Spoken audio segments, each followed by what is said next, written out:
Hey, I'm James. In this video, I want to talk about the best cameras for recording a podcast and also give you some tips about how you can make sure your shots are always looking their best.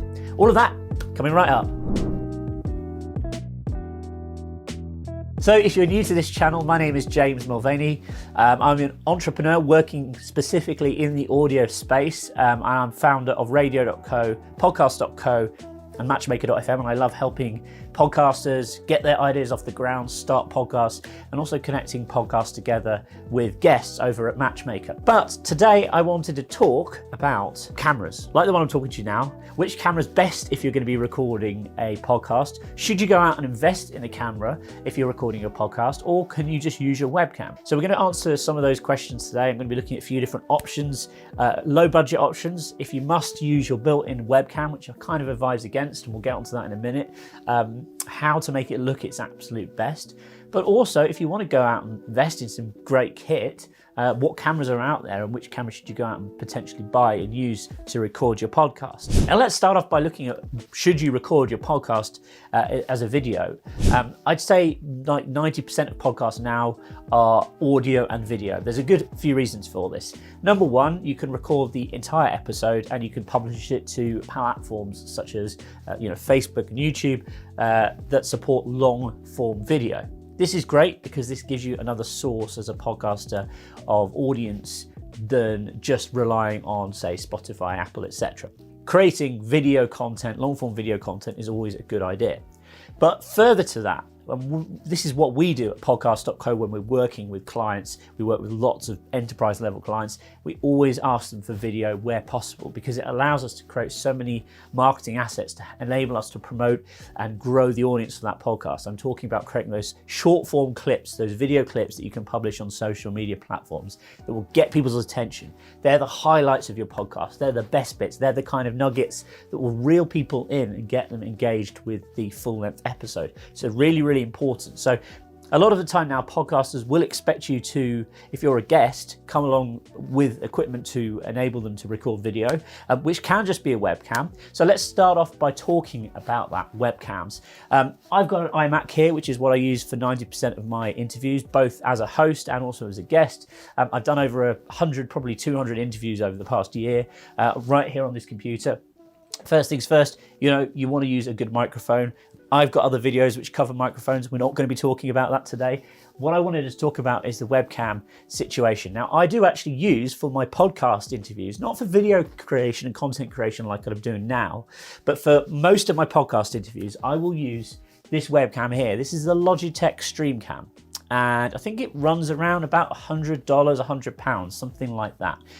The reason I've got this webcam versus using the built-in webcam on my iMac is because the quality is just that much bit better. I think the iMac webcam, despite the fact this iMac is top spec and it's only about a year old, it is not very good quality. It's only 720p, which is half of HD, and it kind of just looks webcam-y. It kind of just has that weird look. The colors aren't right. Doesn't really handle the light very well. But if you must rely on your webcam, let's say you've got a MacBook, first things first, you make sure that you want to raise it up to your eye level. You can see here I've actually got my iMac on like a little stand. That's just because I'm kind of quite tall, so I prefer to have it a little bit higher up, but also because it's good to have your webcam around about eye level or just above eye level, okay? So if you've got a MacBook, what I recommend is placing it on a box. You don't have to work on it like this all the time, but certainly if you're recording an interview for a podcast, you've got a guest on your show, or you're the guest on someone else's show, try and raise it up so the webcam is kind of on your eye level. It's going to look a lot more flattering, and it's not going to look as strange. I think you kind of look distorted if you're sort of looking down at a camera. It's just a bit strange. You want to try and make sure that the camera is on your eye level, just as the one I'm talking to you now is. Next tip, right? If you've got windows, okay, natural daylight is always the best source of lighting, and you don't necessarily need to go out and buy lighting. But if you're facing away from the window, e.g. it's behind you, perhaps you've got your desk and the window is the back of the room, you'll quite often be bleached out because the webcam kind of doesn't really compute very well when you've got lots of natural daylight coming in from behind you and not much light source in front. So the best thing to do is turn around, make sure that the natural daylight is in front of you, okay? So it's just a case of switching around sometimes, especially if you're on your laptop, moving to another room, or even just sitting as close to a window as you can. That is going to make you look so much better than if you've kind of got a window at the side or at the back. If you haven't got a great amount of daylight, or you're in a room without windows, perhaps you're sort of down in the basement or something, you know, something like this here, which I use, which is kind of like a bar light, can be really good. You can also purchase a ring light. You can get these off Amazon, don't need to go out and spend a lot of money, for around $30. In fact, I just did a separate video on lighting, so if you want to check that out, I'll put a link up here so you can go and view that after this video. But lighting makes a big difference when it comes to podcasting as well. And again, it can take a webcam from looking average to looking really, really good. So let's cut to some examples now, and I'll show you what the difference looks like with and without lighting, and also with and without using my aftermarket webcam. Okay, so now I'm recording video just using my built-in FaceTime webcam on the iMac. You can see this looks absolutely appalling for a few reasons. Number one, it's the FaceTime webcam. As I mentioned, I don't think this is a great webcam at all. If you've got a MacBook Pro or an iMac, supposedly they've upgraded it on the brand new iMacs which have just come out, the M1 iMacs. However, if you've got anything from last year or before, the chances are you've got the same webcam as me. It's rubbish, right? You can see I've got a window behind me, and I'm completely bleached out. If I switch my bar light on, okay, you'll see, there we go, slight improvement. I look slightly better.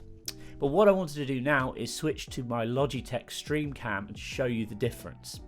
Okay, so now I've switched to my Logitech Streamcam, which is the camera I use for like 90% of my podcast interviews, both as a guest and as a host. And you'll see already, it's looking so much better. I think the colors are more natural, the image is kind of warmer, and believe it or not, I don't even have my bar light on at the moment, okay? So this is, you'll see just straight away the comparison between how it reacts to natural light behind me and everything. I'm a lot more visible. I think the shot looks a lot more balanced.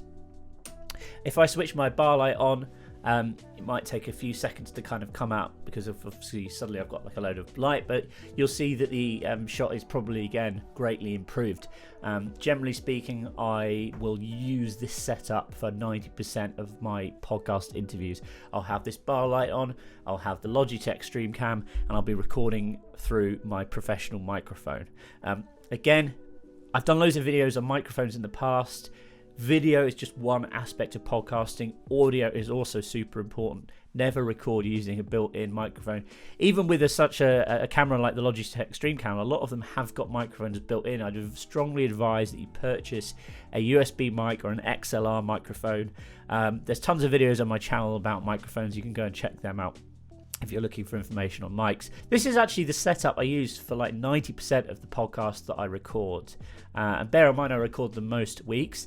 I think the reason I like to use a webcam versus something else is because it's just constantly plugged into my computer, so there's really no configuration required. I can be up and running within a case of minutes, especially if I'm recording a podcast interview like after work at 6-7 o'clock at night. Because of time zone differences, that's quite often the case. I don't want to be faffing around trying to set up cameras and stuff. I just want to go on my computer, hit record, or just join the call, you know, on Zoom or whatever tool they're using to record the podcast, and know that it's going to look okay. So as I mentioned, I'm using the Logitech Streamcam, and it runs around $200. A couple of other options that you might want to consider if you want to buy an aftermarket webcam are the Razer Kyo, which is around $100, and it actually has a built-in ring light. I've seen pretty good reviews online of this camera. I haven't actually used one myself. Or if you want something more cheap and cheerful, Microsoft do something called the LifeCam. It's about $50. Again, I've not used it. I don't know if it's really going to be that much of a step forward. As I mentioned, Logitech Streamcam is about $200. It is quite expensive, but I think the quality it delivers versus just like a built-in webcam, and just the convenience of being able to sit at my computer, click record, knowing that it's already connected, will pay dividends, especially if you like me and you're doing podcast interviews practically on a weekly basis. Next up, a step forward in the content creation world is, particularly if you're going to be maybe recording a podcast face-to-face with someone, you probably don't want to be using a webcam. Webcams are great when you're doing remote interviews, but if you actually want to record content to camera directly, or you want to record an interview with someone else, something like this is a Sony ZV-1. This has been my primary camera for creating content. So the introduction to this video I recorded on this camera. It's really just aimed at vloggers for video. It's not really aimed for photo taking. Photo taking, is that even a thing? Like, is that photography? Is probably the word I'm looking for. But you know, because it doesn't have a flash on or anything, but it is a great video camera. These are kind of very similar to the cameras that, you know, everyone used to have for photography probably like 10-15 years ago, but they've had a resurgence in recent years. There's a few different models. Sony ZV-1, fantastic. It's specifically aimed at vloggers, and it, you know, what I like about this is you don't have to fiddle around with settings.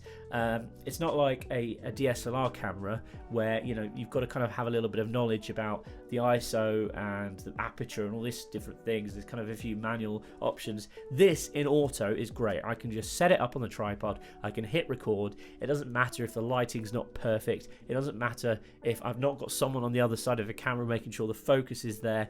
It's really good. It's just great if you're just recording yourself, and particularly if you're recording an interview with someone else. You might even want to get a couple of these so you can have 2 different angles. But the other benefit of a camera like this is it does actually have USB, and I've tested this a couple of times. I don't tend to use it because I've got the webcam and I'm quite happy with the results of that, but you can actually connect this to your computer via USB and use this as a webcam. When I tried this, I found that for some reason, even though I went through the menu options and I set it so it shouldn't turn off, I found that it kind of did keep turning off because the battery life on this is not great. So when you're connected via USB, it should charge and also act as a webcam at the same time, if that makes sense. However, I did find that I ran into problems with the battery running out. I ran into issues with, for some reason, it just would power off after like half an hour. So I didn't find it to be very reliable as a webcam, and hence I've sort of shied away from using it for that. But it did look great. It probably looked better than my Logitech Streamcam. And as I mentioned, if I'm doing any video content, this is normally the camera I use. So a couple of alternatives to the Sony ZV-1, you might want to look at a Canon G7, which is very similar in form factor, has a very similar set of features and functionality to this. It's the Canon version, depends if you're a Sony or a Canon person.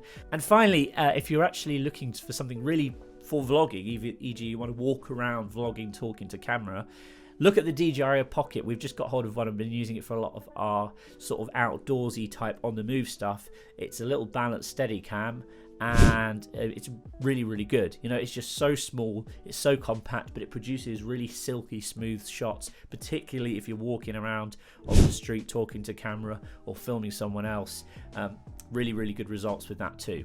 Finally, I wanted to talk about mirrorless cameras and DSLRs. These are really the cameras that you're kind of using if you are really upping your game in terms of production. They are great because they produce outstanding video quality. When we're recording videos at our studio at the office, when we're recording on location, for example, we will almost always use these cameras. However, having said that, we do have a team of videographers. Now, I always find when I'm trying to shoot myself, sometimes these cameras can be a little bit problematic in terms of getting all the settings right, getting it focused, etc. Which is why I prefer to shoot myself on the ZV-1 when I'm doing a lot of content just like this one. The benefit these bring, of course, is you can actually just detach the lens. So you can take this lens off, for example, which is just like the kit lens that came with it, and you can put something like this on, which is a super wide angle lens, and it allows a great amount of adaptability. Now, what I would say is if you're just doing podcast interviews, e.g. you're on your computer, just a webcam, upgrade your webcam, that's probably fine. If you're shooting kind of like high-end podcasts where you've got multiple angles, etc., you probably want to use something like this. This is the Sony A660.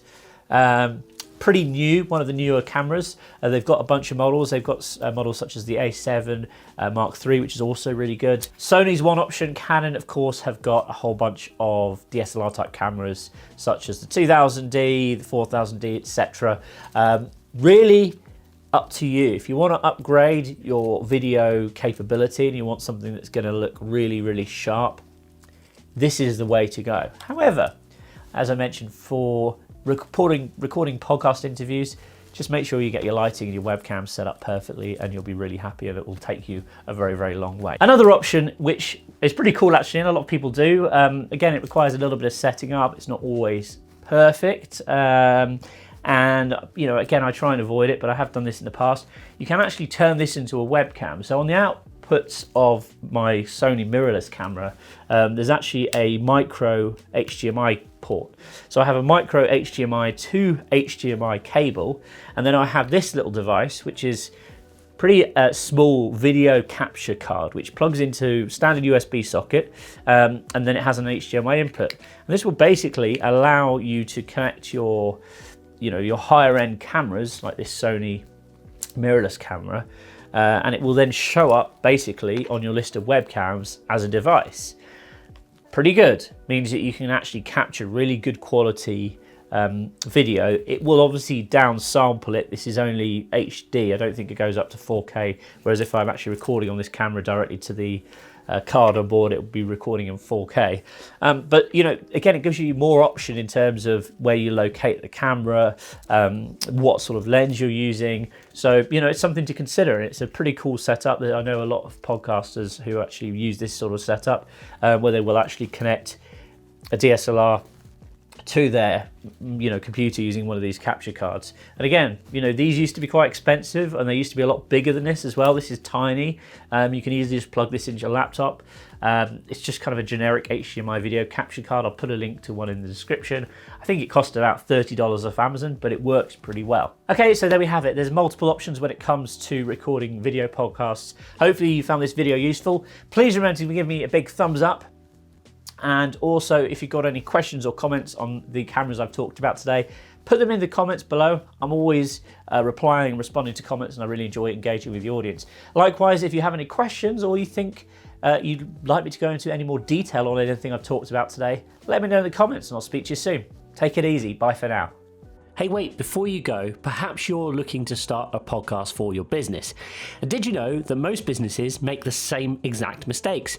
Whenever we work with clients who are struggling to get their podcast off the ground, or they're not getting the traction that they deserve, it turns out that most of the time they're making the same mistake. So what I've done is I've compiled a guide, which is called the 5-Step Business Podcast Checklist, which will show you exactly what you need to know to get your podcast up and running without making the same mistakes that most other people do. So you can download it for free at jamesm.com/podcast. That's jamesm.com/podcast. Go and grab your copy today.